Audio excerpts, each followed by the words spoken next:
થાય છે। આજના પટાંગણમાં ઉપસ્થિત મુખ્ય મહેમાન શ્રી, આચાર્ય મેડમ શ્રી, ઉપાચાર્ય સાહેબ શ્રી, શાળાના શિક્ષકગણ તેમજ મારી સાથે અભ્યાસ કરતા મારા વહાલા વિદ્યાર્થીઓ, ભાઈઓ તથા બહેનો, આજે હું મહાત્મા ગાંધી વિશે વક્તવ્ય રજૂ કરીશ। મહાત્મા ગાંધીનો જન્મ 2 ઓક્ટોબર 1869ના રોજ પોરબંદરમાં થયો હતો।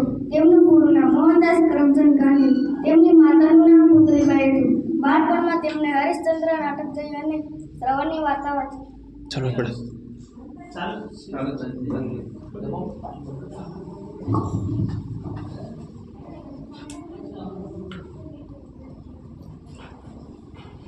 બાળપણમાં તેમને હરિશ્ચંદ્ર નાટક જોઈ અને શ્રવણની વાર્તા વાંચી। તેની તેમના હૃદય પર ઊંડી અસર થઈ।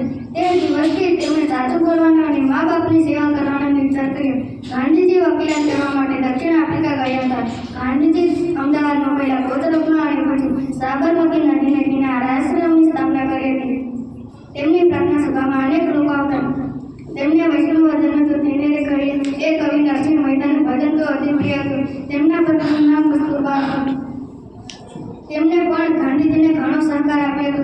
30 જાન્યુઆરી 1948ના રોજ ગાંધીજી દિલ્હીમાં પ્રાર્થના સભામાં જતા હતા ત્યારે નાથુરામ ગોડસે નામના એક યુવાને તેમને ગોળીઓથી વીંધી નાખ્યા। આથી વિશ્વભરના લોકોને ભારે આઘાત લાગ્યો। તેમની સમાધિ દિલ્હીમાં આવેલી છે, જે રાજઘાટ તરીકે ઓળખાય છે। જય હિન્દ, જય ભારત।